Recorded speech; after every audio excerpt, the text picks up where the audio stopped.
Vamos a iniciar con la charla de hoy. Hoy estamos, como les decía, en la semana 24 de lo que tenemos como recorrido desde Génesis hasta el Apocalipsis, lo que es Cristo revelado en toda la Biblia. Vamos a estar en el libro de Jonás, principalmente en el capítulo 1. No es que voy a estudiar verso por verso del capítulo 1, pero vamos a tomar la idea general del tema que traigo para esta noche. Pero antes de comenzar con Jonás, antes de hablar de la persona del profeta, vamos a escuchar a nuestro Señor Jesucristo unas palabras que él dice acerca de Jonás. El Señor está con los escribas, está con los fariseos, y estos le piden una señal a él de que él es el Mesías, y Jesús le responde en Mateo capítulo 12, a partir del verso 38. El tema de hoy le voy a titular Preparado para la ocasión. Dice el verso 38 de Mateo capítulo 12. Entonces respondieron algunos de los escribas y de los fariseos diciendo: Maestro, deseamos ver de ti señal. Él respondió y les dijo: La generación mala y adúltera demanda señal, pero la señal no les será dada, sino la señal del profeta Jonás. Subrayen esto. El Señor viene y les dice a ellos que la única señal que les va a dar él a ellos en cuanto a lo que es su persona es la del profeta Jonás. Y esto es importante porque es lo que nos va a nosotros a ayudar a anclar y a desarrollar el tema de hoy. Y continúa diciendo el Señor en el verso 40, porque como estuvo Jonás en el vientre del gran pez, me gustaría que por favor le presten atención a esta frase. En el vientre del gran pez no dice una ballena, nunca dice ballena ahí. Y es importante esto porque hay gente que se pone a buscar si el pez o la ballena es lo suficientemente apta para que una persona viva dentro de su vientre 3 días, si se puede pasar por la garganta de una ballena. Usted sabe que las ballenas lo que comen es krill, son unos pececitos muy chiquititos, y se empieza a buscar un montón de, según las personas, un montón de respuestas aparentemente científicas, y vea que estoy poniendo comillas, aparentemente científicas, cuando esto no tiene que ver nada con la ciencia, tiene que ver con la fe. Entonces el Señor dice en el verso 40, recuerde que estamos en el capítulo 12 del libro de Mateo, porque como estuvo Jonás en el vientre del gran pez 3 días y 3 noches, importante este punto, así estará el Hijo del Hombre en el corazón de la tierra 3 días y 3 noches. Y es importante porque la mayoría de la teología gira alrededor de la resurrección del Señor, cuando el Señor muere y está 3 días y después resucita, y esto se utiliza como énfasis para darle una respuesta, una explicación a lo que el Señor le dijo a los fariseos. Y hoy vamos a profundizar un poquito más en eso. Verso 41. Los hombres de Nínive se levantarán en el juicio con esta generación y la condenarán, porque ellos no se arrepintieron a la predicación de Jonás. Tenga presente este punto. Aquellos no se arrepintieron, por lo tanto, esto mismo que hicieron aquellos se los está reclamando a ellos. Ustedes tampoco se están arrepintiendo. Y no se están arrepintiendo a la predicación de Jonás. No está diciendo que al gran pez, a la señal del gran pez, sino a la predicación de Jonás. Y entonces viene y pone la frase que vamos a utilizar como centro de la enseñanza de hoy. Y he aquí más que Jonás en este lugar. ¿Se dan cuenta cómo él no está exaltando a Jonás, no está exaltando al pez, ni siquiera está refiriéndose solamente, aunque lo menciona, a la muerte y su resurrección? Él está hablando de sí mismo en ese momento. Yo estoy aquí, dice él. Había muchas profecías que decían que iba a venir Dios con nosotros, Emmanuel. había muchas profecías que hablaban del Mesías. Y entonces lo que les está diciendo ahí es, aquí estoy yo. Continúa el verso 42, diciendo, la reina del sur se levantará en el juicio con esta generación y la condenará, porque ella vino de los fines de la tierra para oír la sabiduría de Salomón. Y escuche la segunda línea donde refuerza lo que acabo de decir. Y he aquí más que Salomón en este lugar. ¿Se dan cuenta cómo gira todo alrededor de Jonás en el sentido de qué hizo que Jonás pudiera sobrevivir? Pasar 3 días y 3 noches en el vientre de un pez grande, y cómo el hombre más sabio antes y después de él, dice la Biblia, que no iba a haber nadie más sabio antes y después de él, el Señor dice, bueno, aquí estoy yo, que soy más sabio que él. Cuando nosotros leemos estas palabras, normalmente nos pasa lo mismo que le pasa a la mayoría de los que estudian este texto. Se concentran en los 3 días y las 3 noches en relación a la resurrección de nuestro Señor. Y por supuesto que esto es importante. De hecho, es tan importante que Pablo dice que si Jesús no hubiera resucitado, vana sería nuestra predicación y vana sería nuestra fe, porque la resurrección del Señor es importante. Pero resulta que el Señor nos presenta dentro del texto algo más importante que la misma resurrección. Y alguien podría decirme, pastor, no, ¿cómo va a ser algo más importante que la resurrección? Antes de que alguien me lance piedras, especialmente si me escuchan los que no conocen esta enseñanza, o como yo la he dado antes, les pido que tengan paciencia y llegaremos al punto donde puedo darle explicación a lo que acabo de decir. ¿Qué hay más importante que la misma resurrección? Porque la resurrección es importante en el sentido de que si no hubiera pasado, no podríamos salvarnos. Pero el pastor está diciendo algo que me pone a pensar, entonces, ¿qué hay más importante que la resurrección de Cristo? Cuando usted lee el texto de manera cuidadosa, usted se da cuenta que la señal no era únicamente el tiempo que estuvo Jonás en el vientre del pez. La señal es toda la historia en conjunto. Por eso les dije, lean el capítulo 1. La señal es toda la historia. Y en la historia nos enseña que Dios había preparado un profeta. ¿Quién es ese profeta? Jonás. Pero nos enseña un segundo punto. Dios había preparado un pez. Y ahora lo vamos a ver. Había preparado un profeta, pero había preparado un pez. Y cuando se habla de preparar un pez, significa que no había un pez igual a ese. Así que no hay que estar buscando si era el tiburón ballena, si era una ballena grande, no hay que buscar eso porque no existe otra. No existe un pez como el de esa ocasión. Y es donde finalmente el Señor nos da un mensaje exacto de lo que los fariseos tenían que ver y de lo que nosotros deberíamos de ver en el texto. Por razón de tiempo yo no voy a estudiar los 2 capítulos, pero voy a tratar de resumir lo más posible dentro del primer capítulo. Así que les invito a irse a Jonás capítulo 1 y vamos a empezar a estudiar ese capítulo de manera referencial. Cuando digo de manera referencial es que voy a hacer anotaciones del capítulo, pero no necesariamente voy a venir y voy a leer cada versículo. En el capítulo 1 del libro de Jonás, lo que nosotros vemos desde que inicia la historia es que Jonás huye. Jonás se va, se aleja del mandato de Dios. ¿Dónde lo vemos? En el verso 2 del capítulo 1.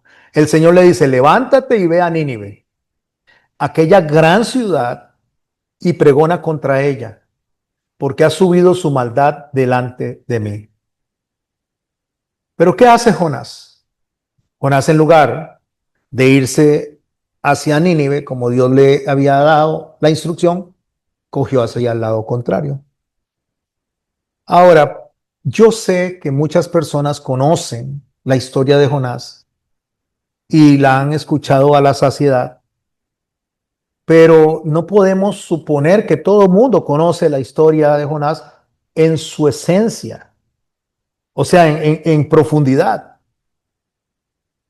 Y cuando dice que Jonás se va hacia el lado contrario, se va hacia Jope, nosotros tenemos incluso que entender cómo funciona la geografía bíblica para poder llegar a identificar el texto desde el mensaje que el Señor nos quiere dar. Empecemos por hablar de Jope. Jope es la ciudad que hoy se llama Jaffa o Yafo, le dicen algunos. Y es una ciudad que está en el municipio de Tel Aviv en la actualidad. Lo que en los tiempos de Jonás era el puerto más importante de Israel, Jope, hoy es uno de los lugares más turísticos de Israel, uno de los lugares más visitados de Israel, porque el puerto antiguo todavía sigue existiendo ahí.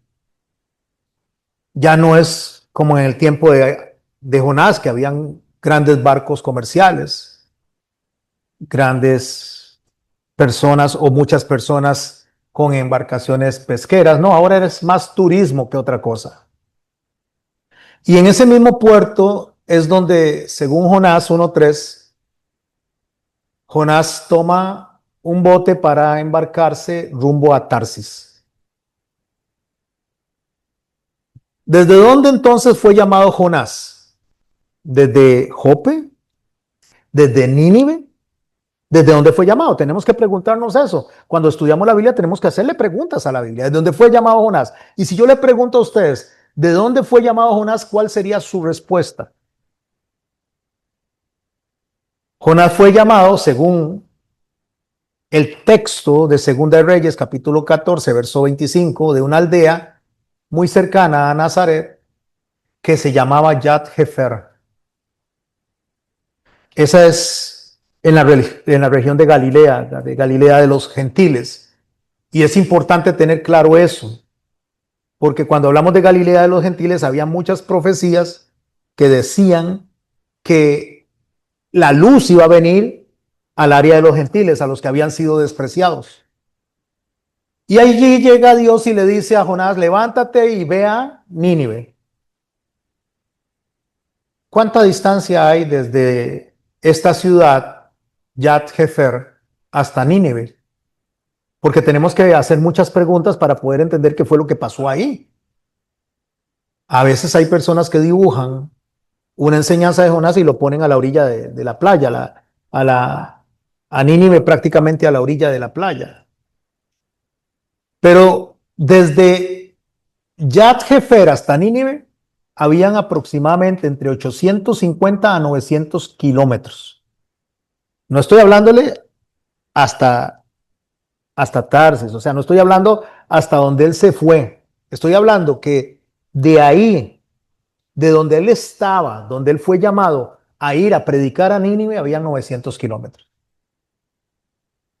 Si la gente en ese entonces caminaba más o menos entre 25 a 35 kilómetros diarios, significa que cuando Dios llama a Jonás, podría haber durado entre 30 y 40 días en llegar de donde estaba a donde estaba el destino de donde él tenía que predicar. Pero en lugar de ir hacia esa dirección, que le quedaba a 30 días, 40 días, un mes, poco más, él decide irse hacia el oeste, hacia Jope. ¿Y a qué distancia está Jope de Jafar? Está a 110 o 130 kilómetros. O sea, aproximadamente entre 4 y 5 días caminando. A ver si vamos formando esta imagen en nuestra cabeza. El Señor lo llama y le dice, vaya hacia allá, a Nínive, está a un mes de camino, poquito más de un mes, y dice, no, yo me voy para Jope, a menos de una semana. Ahí llega él, compra el pasaje y decide irse hacia Tarsis. Y aquí es donde viene algo impresionante. Porque ¿cuánto le faltaba después de que él llegó a Jope? ¿Cuánto le faltaba para llegar a Tarsis? Y la mayoría de los estudios identifican, a Tarsis con la parte sur de España, allá donde está el estrecho de Gibraltar. Y desde Jope hasta Tarsis, hasta esa parte de España, se deben de recorrer entre 3.500 a 4.000 kilómetros por mar, aproximadamente. Entonces, los barcos fenicios antiguos, para hacer ese trayecto, dependiendo del clima y las escalas que hicieran, duraban entre 2 y 3 meses para llegar de Jope hasta allá. Algunos historiadores consideran que el tiempo más o menos regular eran 4 meses. Eso si las condiciones estaban favorables. O sea que el camino de la desobediencia era más largo que el camino de la obediencia. La obediencia era caminar 30 días hacia Nínive y él decidió caminar al lado contrario una semana más 4 meses. Y uno de los errores más fuertes y frecuentes al leer este documento es agarrar los escenarios e imaginarlos según nuestra propia experiencia o lo que hemos creído que es ese escenario.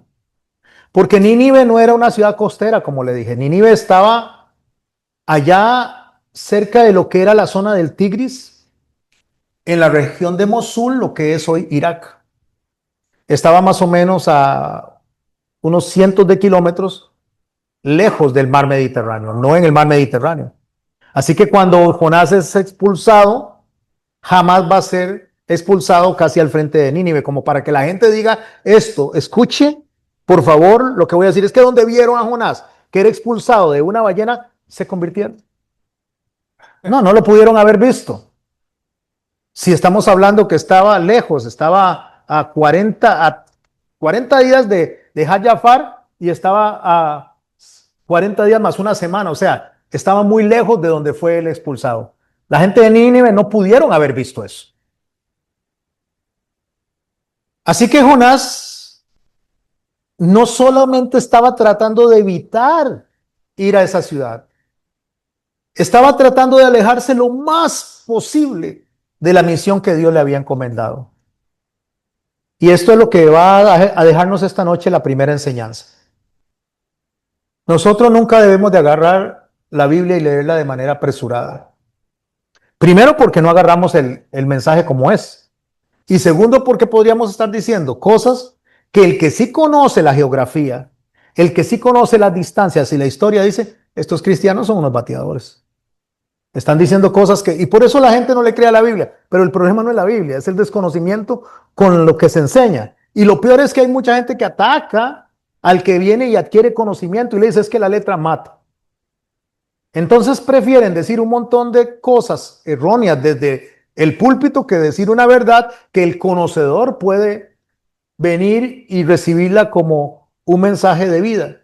Ahora imagínense que si usted va con este mensaje a la gente que vive allá, en Israel, en la zona de Irak, en toda esa zona, y le dice esto, que vino y tomó una ballena a Jonás y lo expulsó en las costas de Nínive, ¿cómo le van a creer a la Biblia de esa manera? Lo primero que van a decir, no, esos son unos mentirosos.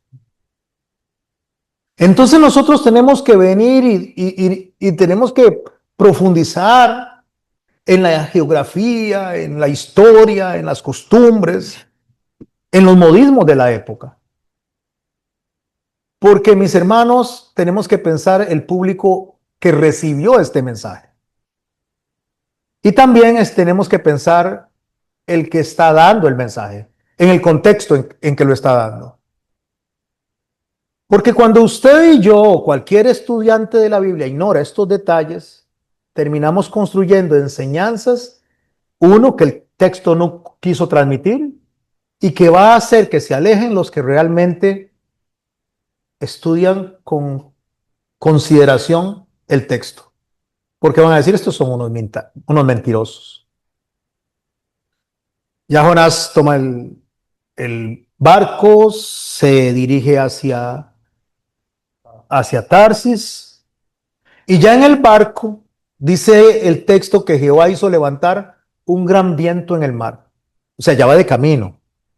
En ese lapso de 4 meses no sabemos en qué distancia estaba, pero ya se había adelantado bastante en el viaje.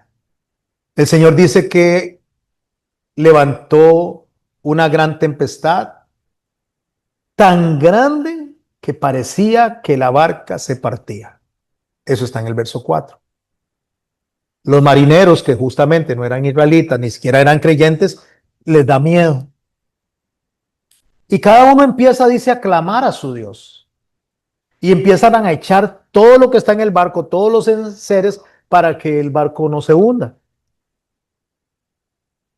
Pero dice que Jonás estaba en el interior de la nave y se había echado a dormir.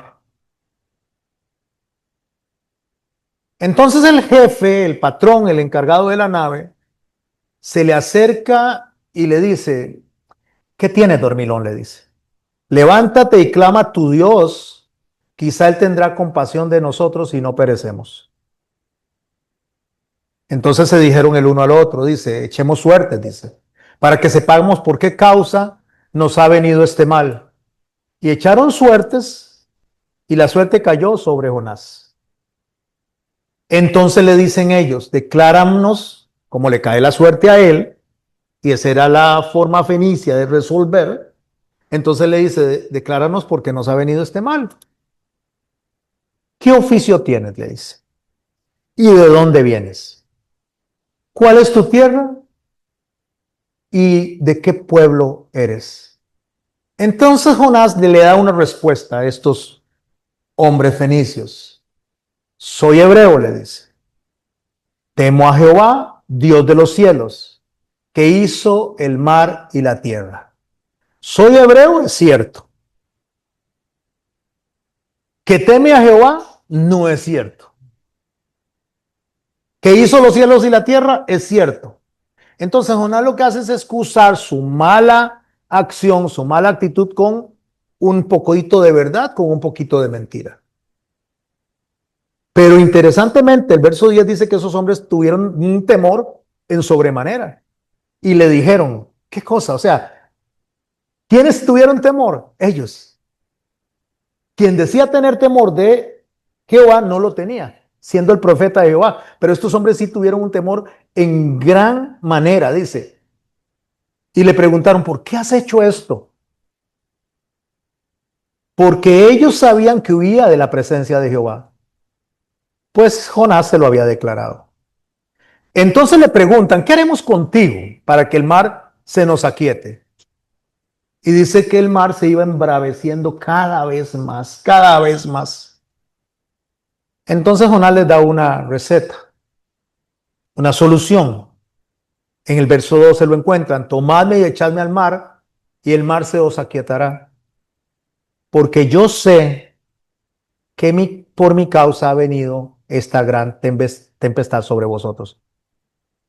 Mis hermanos, el hecho de que sepamos que estamos haciendo lo incorrecto no nos hace a nosotros personas que estemos delante de Dios aceptos, porque podemos saber que estamos haciendo las cosas mal, pero si no corregimos lo que estamos haciendo, entonces no podemos vernos como personas aceptables delante de Dios. Él sabía que él era el culpable, él sabía que por qué lo estaban echando, por qué lo tenían que echar el mar. Dice, a ver si Dios permite que se aquiete el mar, porque yo sé que por mi causa ha venido esta gran tempestad sobre vosotros. Usted se puede hacer otra pregunta, ¿por qué la tempestad sobre ustedes? Él no dice, esta tempestad vino sobre nosotros. Todavía está el corazón rebelde de él. O sea, a él no le importa que esté la tempestad, a él no le importa que Dios lo esté sacudiendo. Es más, no le importa morir. Solamente a él lo que le interesa es sostener su tesis y decir, no voy y no voy porque no voy. Así es de grande la rebeldía. La obediencia nos lleva más cerca y la rebeldía está más largo, pero vamos hacia la rebeldía. Entre más difícil sea la situación, entre más difícil sea para nosotros poder cumplir delante de Dios, buscamos eso. Alejarnos de Dios, hacerlo más difícil. Porque obedecer al Señor no es difícil, es fácil. Si usted analiza, mis hermanos, cuando se hace lo malo es más difícil. Hay que analizarlo más, hay que pensar si lo agarran o no lo agarran, hay que ver la conspiración. Hacer lo bueno es mejor, es más sencillo. Entonces dice el verso 13 que estos hombres trabajaron para hacer volver la nave a la tierra. Aún él les dijo, écheme al mar. Pero en lugar de echarlo al mar, el otro diría, pues sí, echémoslo de una vez. Esta es la solución. No, estos hombres tienen más compasión de él que la compasión que él tenía por ellos. Esos hombres hacen el trabajo para hacer volver la nave a tierra, o sea, para tratar de salir del problema en que están, mas no pudieron, dice el texto, porque el mal se iba embraveciendo más y más contra ellos. Entonces, dice el verso 14, esto es impresionante. Entonces clamaron a Jehová y dijeron, ¿quiénes están clamando? Los que antes adoraban a otros dioses. ¿Quiénes están clamando? Los que antes no obedecían a Jehová. Y el profeta está ahí, échenme al mar. Y escuche lo que le dicen él a Dios. Te rogamos, Jehová, que no perezcamos nosotros por la vida de este hombre. Ni ponga sobre nosotros la sangre inocente que tú, Jehová, has hecho como has querido. A mí eso realmente me conmueve, porque ellos están hablándole a Jehová, están dándole a Dios con un corazón totalmente rendido. Para mí ellos tuvieron una conversión ahí. No lo dice el texto, pero para mí tuvieron una conversión. Adoraban a otros dioses y terminaron clamándole a Jehová y con compasión por este hombre que está con ellos.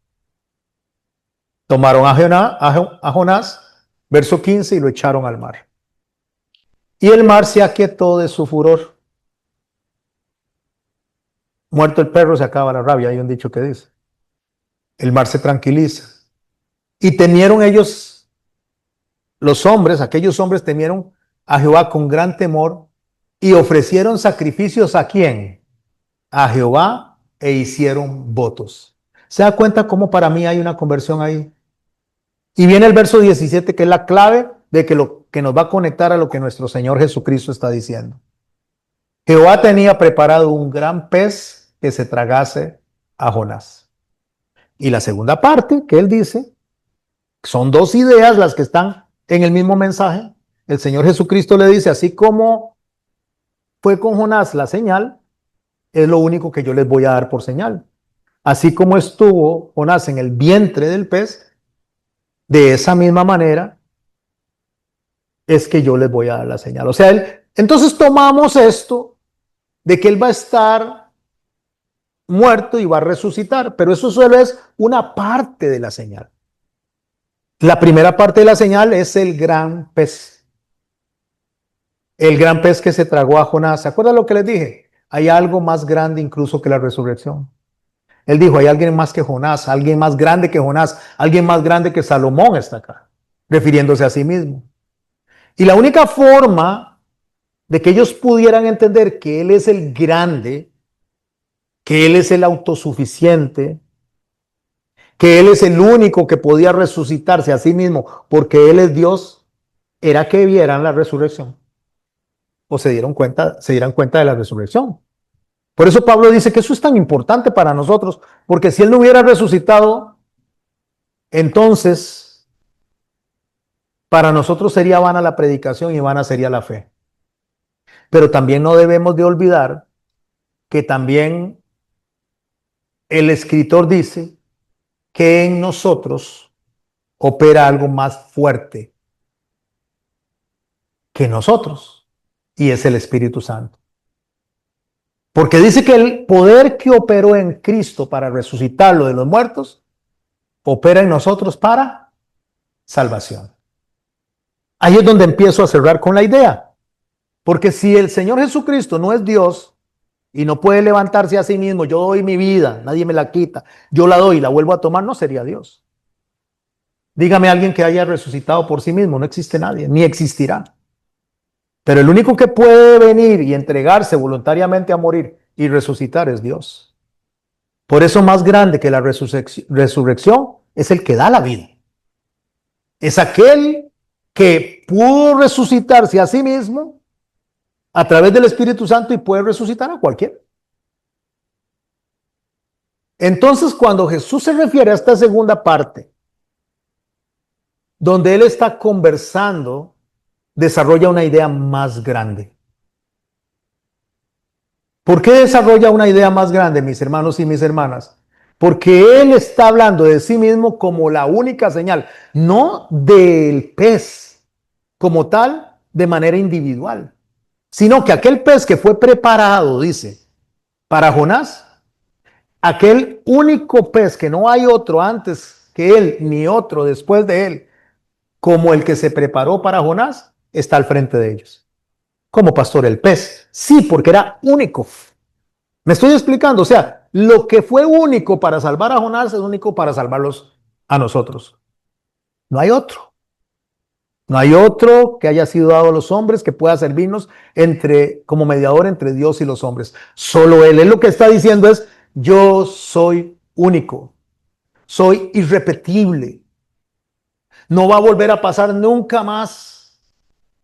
Pasó una vez y no va a volver a pasar nunca más que Dios envíe algo a alguien más a sacrificarse por ustedes. Esa señal de la resurrección es una señal que nos indica a nosotros que la resurrección es poderosa, que todo gira alrededor de la resurrección, pero tenemos que entender quién es el resucitado. Porque no fue cualquier resucitado.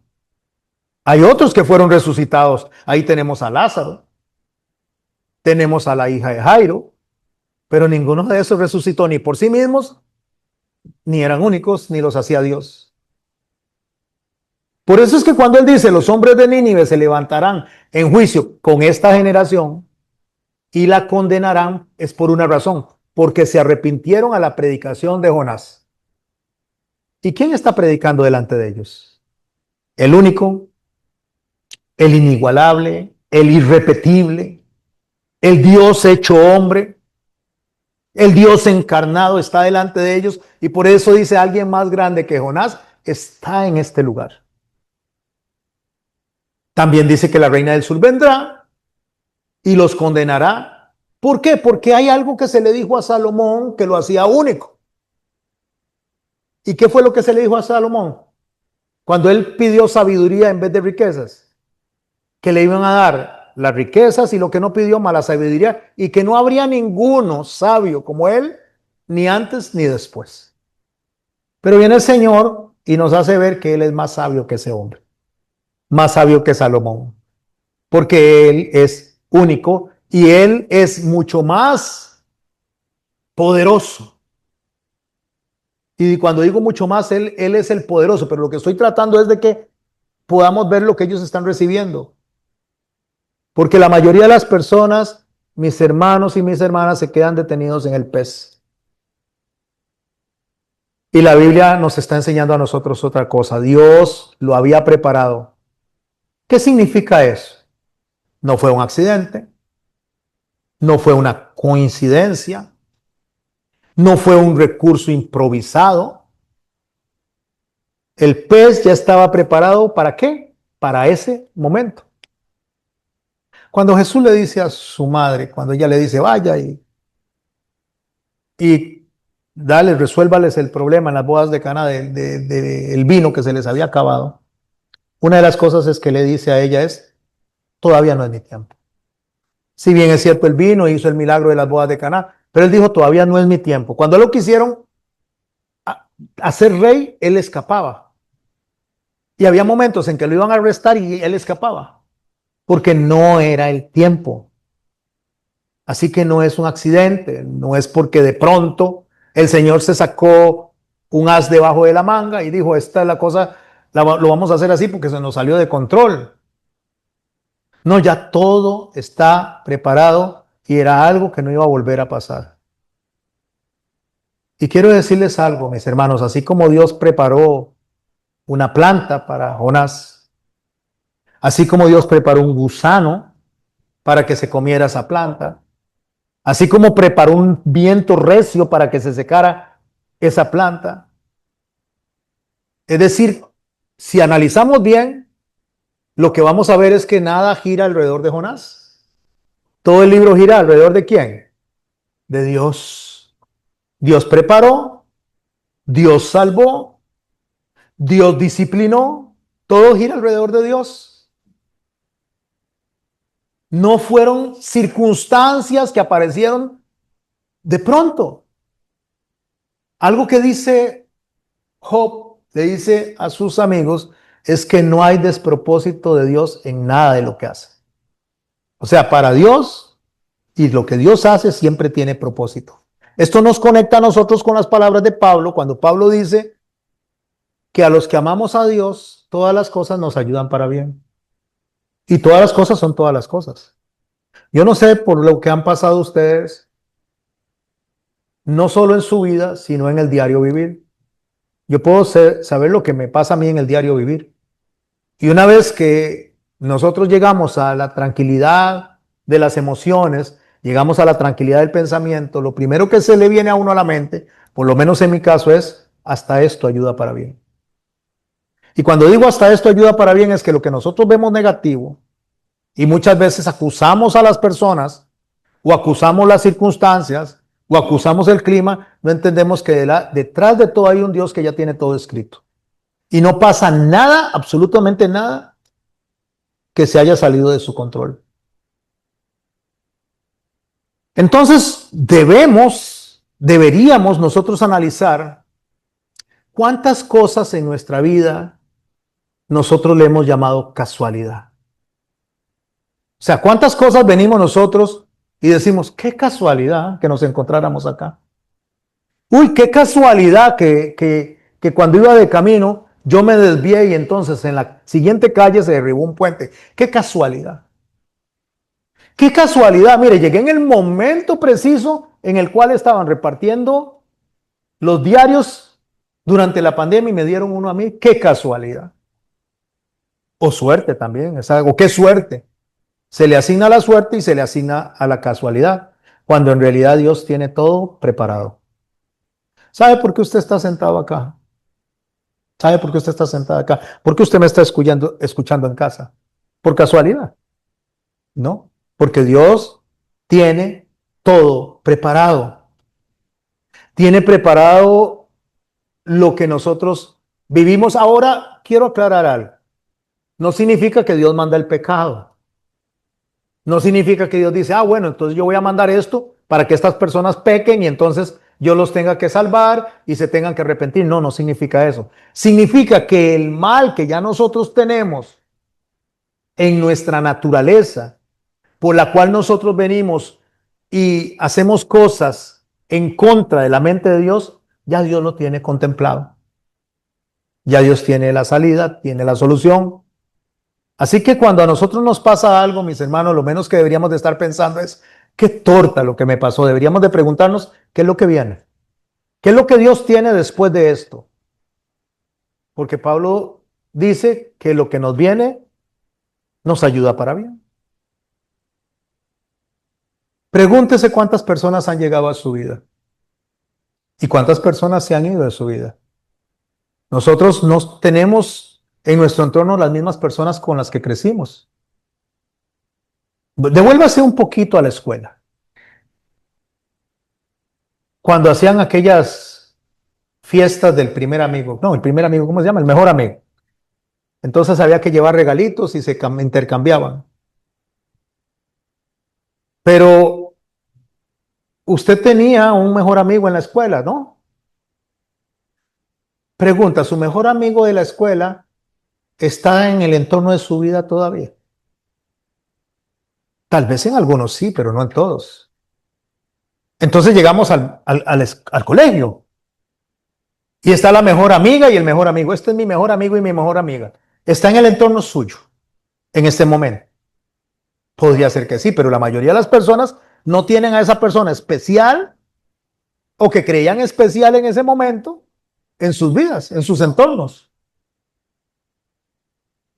O pregúntese, ¿cuántos de las personas que estuvieron compartiendo con usted en su matrimonio, los que se han casado, hoy están en el entorno de su vida? No todos, ¿ah?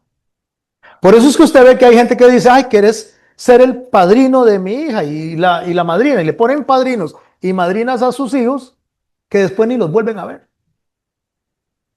Saben que existen, saben quiénes fueron, pero ni siquiera están en su entorno de vida, porque nuestra mente es una mente que funciona en el momento. No pensamos que Dios tiene preparado un camino del cual nosotros estamos totalmente en desconocimiento. Por eso es que Santiago dice que hay de los que dicen, mañana haré esto o aquello, sin decir si Dios quiere. Porque al final de cuentas podemos tener una agenda bien establecida, podemos tener un gran pensamiento en nuestras vidas y Dios tiene otro norte, que no lo cambia así. Pregúntese cuántas puertas se han cerrado en su vida, de trabajo, puertas que se han cerrado con personas, con amistades, cualquier puerta que usted considere que era una puerta importante para usted. En su vida que usted dice, uff, aquí tengo resuelta mi vida. Ahora sí, ya conocí a Pepito y Pepito es un gran empresario y este gran empresario me va a ayudar a salir adelante y Pepito no está. Pero usted pensaba que esa era la puerta que le iba a llevar a usted a una estabilidad económica o a una estabilidad segura y esa puerta no está, se cerró. Y Dios hay puertas que cierra que nadie las puede abrir. Y hay puertas que Dios abre que sí podemos entrar confiadamente en ellas, pero no son casualidades. Tal vez las veamos como casualidades, pero no son casualidades. Fueron parte de la preparación que Dios ha hecho para llevarnos exactamente al lugar donde hoy estamos, donde Él quería encontrarnos. ¿Dónde quería encontrar Él a Jonás? Allá en Harzafat. Sí, ahí lo llamó, pero Jonás estaba rebelde allá. Entonces, si analizamos nosotros, cuando Jonás empieza a orarle al Señor de manera genuina, ni siquiera fue dentro del pez. Porque cuando Jonás es tragado por el pez, ahí dice, empieza a clamar y que lo salve y que el Señor lo deje salir de ahí para cumplir con el propósito. Pero una vez que el pez lo expulsa, en las costas de Jope, ya les dije, a 40 días de Nínive, en el mismo lugar donde había partido, porque el Señor lo hace regresar al punto donde Él le dijo, vaya para allá. Jonás no se arrepiente. Tanto es así que Jonás termina el libro enojado porque la gente de Nínive se estaba salvando y se quedó viendo a ver qué iba a hacer Dios con esta ciudad, si la iba a destruir. Entonces Dios nos enseña a nosotros que Él está en el momento exacto donde nosotros estamos. Quiero desarrollar un poquito esto. Si nos ponemos a cantar la bondad de Dios, que me gusta mucho, si nos ponemos a cantar que Dios es bueno, o cualquier canto, entonces nosotros decimos, uff, aquí está el Señor, la presencia del Señor está acá. La presencia de Dios se siente acá porque es una atmósfera donde todos estamos cantando y ufa, hoy Señor, el Espíritu Santo se manifestó en este lugar. Eso pensamos nosotros, que solo ahí está el Señor. No que no esté el Señor ahí, sino que solo ahí está el Señor. Pero resulta que el Señor estaba en el momento de mayor rebeldía de Jonás y estaba ahí. En el mayor enojo de Jonás, ahí estaba Dios. Entonces, mis hermanos, aunque nosotros estemos donde estemos, en la situación que nos encontremos, en la explosión emocional que tengamos, aunque estemos agarrándonos del cuello con otra persona, ahí está Dios. Y está llamándonos, hagan conciencia de lo que estoy diciéndoles. Yo les estoy guiando a través de un poder tan grande que es como lo dice Pablo, el poder que operó en Cristo para resucitarlo de los muertos, opera en nosotros para salvación. ¿En qué sentido? Vamos a imaginarnos que en este momento yo me encuentro con alguien en la calle, viene y me genera un disgusto enorme, me quiero llegar a los golpes con él, o incluso quiero eliminarlo porque esa furia que me está ganando, porque somos seres que luchamos como luchó Pablo cuando él decía, lo que yo quiero hacer no es lo que hago y lo que hago no es lo que quiero. esa lucha está interna donde usted dice, ya no soporto, y el Señor está diciendo, ahí estoy yo. Ahí estoy yo a través del Espíritu Santo y le estoy diciendo, cálmese, tranquilícense. Y nosotros nos enfurecemos más y Él dice, tranquilícense. Porque tenemos algo que se llama, un fruto que se llama templanza. Espíritu de dominio propio. Y Dios nos está hablando y nos está hablando. Entonces el milagro que nosotros tenemos que ver, el milagro que nosotros deberíamos de estar presentes en todo momento de nuestras vidas, no es solamente, y subrayo, no solamente que el Señor haya muerto y haya resucitado. Eso es eso es un milagro hermosísimo. Es un milagro maravilloso que el Señor haya muerto y haya resucitado. Pero el milagro es más que eso. El verdadero milagro comienza antes. Comienza cuando Dios prepara cada detalle de esa historia para que el propósito por el cual Él llamó a Jonás se cumpla. Y esto nos conecta con Jesucristo. Nos conecta porque el Señor preparó al Mesías para que usted y yo hoy estemos conectados con Él, indiferentemente de cómo nosotros reaccionamos, indiferentemente de cómo nosotros nos dejamos envolver por las circunstancias. El Señor envió a Jesucristo para que nosotros podamos decir, como dice Pablo, miserable de mí, ¿quién me librará de este cuerpo de muerte? Porque lo que quiero hacer no es lo que hago y lo que hago no es lo que quiero.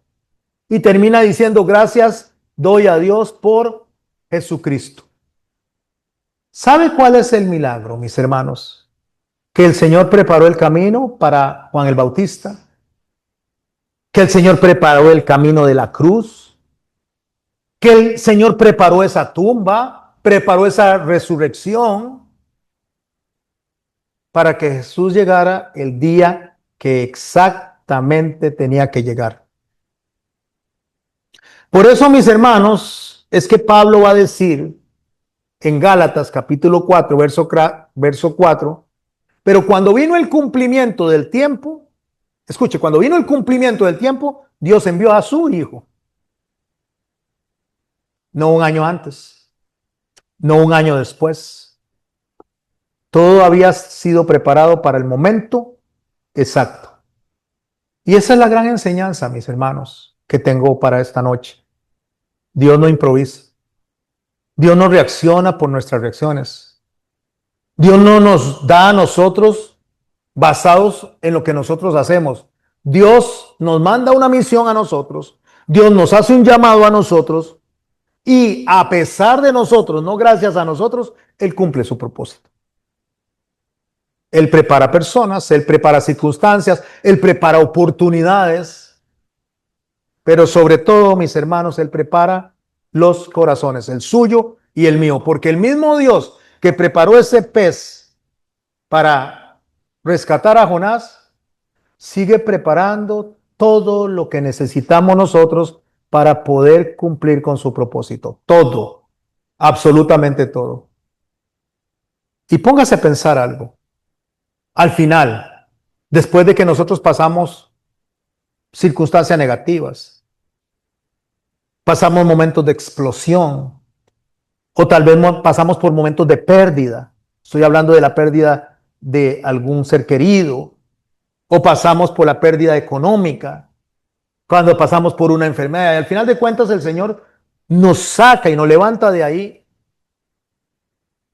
La palabra de Dios me dice a mí, a través de Salomón, que es mejor estar en la casa de luto que en la casa de fiesta. Porque cuando yo entiendo que en la situación en la que yo me encuentro, que la dificultad en la que yo me encuentro, que el dolor por el que estoy pasando, que el enojo por el que estoy pasando, por no importa la reacción que yo tenga, lo que el mundo esté haciendo o lo que pase alrededor del mundo, Dios tiene el control. Y si yo logro entender eso a cabalidad, mis hermanos y mis hermanas, yo puedo vivir en paz. Yo puedo vivir en paz porque yo digo, me acuesto tranquilo y me levanto tranquilo, porque podría mañana no amanecer. Y si amanezco, es porque estoy aún dentro del propósito de Dios en esta tierra. Me da gusto estar viéndolos a ustedes, a los que están acá. Me da gusto a los que están en casa también, saber que están escuchándonos, que están escuchando el mensaje. Pero más me da gusto saber que todo lo que estamos viviendo en este momento es porque Dios lo ha permitido y porque Dios ya lo tiene establecido.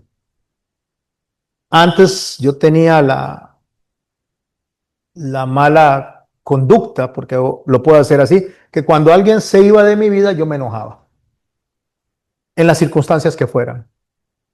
Pero he llegado a entender que en las manos de Dios, cuando alguien decide irse de tu vida, dígale chao y que Dios lo acompañe. Y cuando alguien viene, dígale bienvenido y trabajemos juntos.